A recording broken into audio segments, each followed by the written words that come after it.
Bonjour messieurs, dames et bienvenue sur AutoZone Réunion après cette longue période d'inactivité. Alors le soleil est là, on est déconfiné et c'est le moment d'essayer cette toute nouvelle Mini Cooper SE. La Mini Hatch, elle existe depuis plus de 60 ans, des millions d'exemplaires vendus. Et il a fallu attendre 2020 avant d'avoir un véhicule 100% électrique.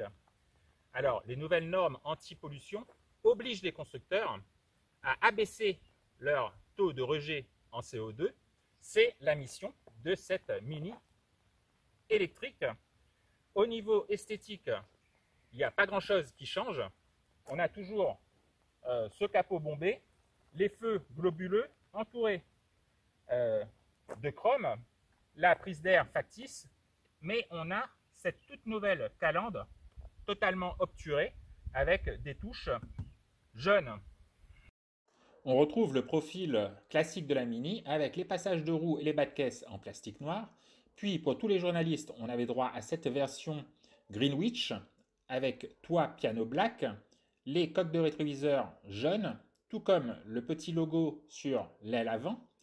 Et on remarque ces jantes très spéciales, partiellement carénées, 4 branches, des jantes Corona au dessin particulier. Alors encore moins de changements au niveau de la poupe. On retrouve le béquet piano black. Ensuite, on a le marquage Cooper S avec le S en jaune. On a également le logo avec la prise électrique jaune. Ce qu'on apprécie particulièrement sur la Mini depuis son restylage, c'est ses feux 100% LED type Union Jack. Maintenant, il est temps d'aller tester cette Cooper SE. On va voir si elle est aussi amusante à conduire que la version thermique Cooper S.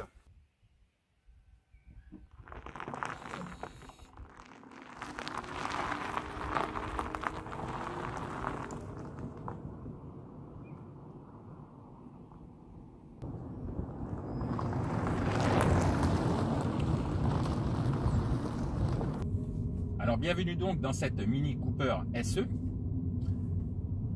Alors il n'y a pas grand chose qui change dans cet habitacle. On a toujours ce tableau de bord très original, très sympa, avec cet agencement particulier, les commandes type aviation. Sur cette version électrique, on a un petit bouton de récupération d'énergie, donc on récupère l'énergie soit à 0,11 G, soit à 0,19 G. Ça va avoir plus ou moins de frein moteur.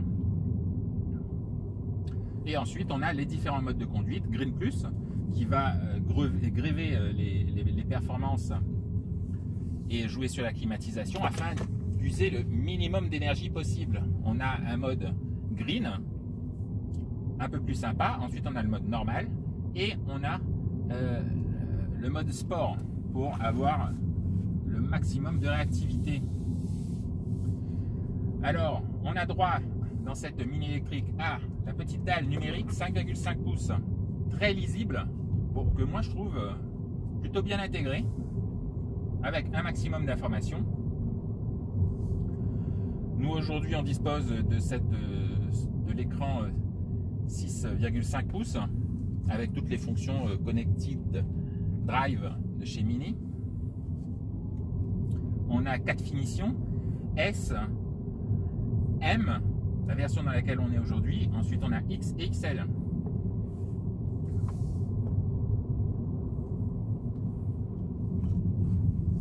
Alors, rien donc ne change au niveau de l'habitabilité, puisqu'on a une batterie qui est sous la banquette arrière et sous le tunnel central, une batterie en T. La banquette arrière est légèrement surélevée. La capacité de chargement au niveau du coffre, c'est toujours 211 litres, ça ne change pas. Alors cette Mini Cooper SE, elle est plus lourde bien évidemment, de 140 kg par rapport à une Mini thermique. On a également une garde-sol légèrement surélevée pour protéger la batterie. Mais on a un centre de gravité qui est plus bas de 3 cm. C'est normal puisque c'est la batterie qui abaisse ce centre de gravité. Donc on a un véhicule toujours aussi joueur, je dirais. Plus lourd, mais on a ce couple qui est immédiat. On va d'ailleurs passer en mode sport pour avoir le maximum de performance. 184 chevaux, 270 Nm de couple. Alors on vous rappelle qu'une Cooper S thermique fait 192 chevaux, donc cette version SE, elle est pratiquement aussi sympa. Ça pousse tout de suite.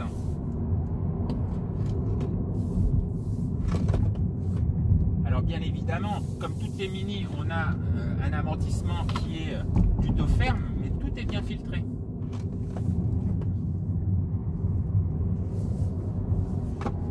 Le sous-virage est limité.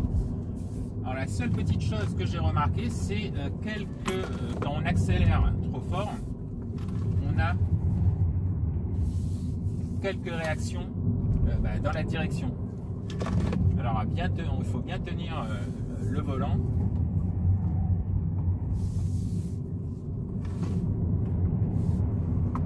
Cette batterie de 32,6 kWh avec une capacité utile de 28,9 si je ne me trompe pas, donc on ne peut pas la vider entièrement cette batterie.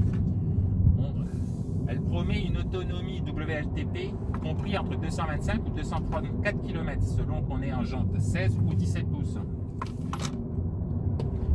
Alors bien sûr, Mini n'essaye pas de concurrencer par exemple une Renault Zoé. On n'est pas du tout sur le même segment même.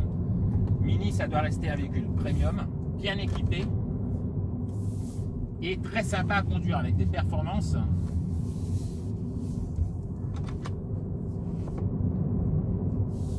vraiment très amusantes.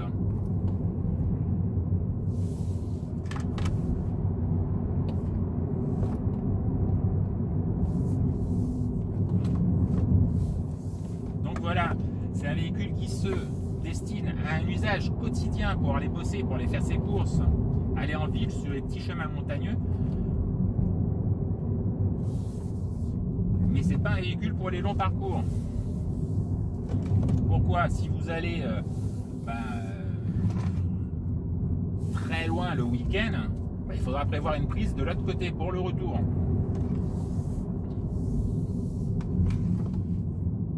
Sinon ce véhicule il est vraiment à utiliser tous les jours pour aller bosser, pour s'amuser.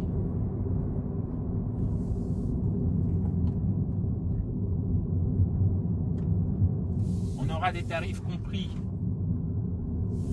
entre 39 000 € et 50 000 €. On rappelle que, alors hors bonus écologique, on rappelle qu'on a un bonus écologique de 3 000 € si on est une société et de 6 000 € si on est un particulier. Ça fait qu'on a un véhicule qui reste quand même assez cher. Mais vraiment très sympa à conduire.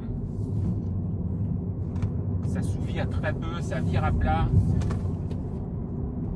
À part ces petits mouvements de direction.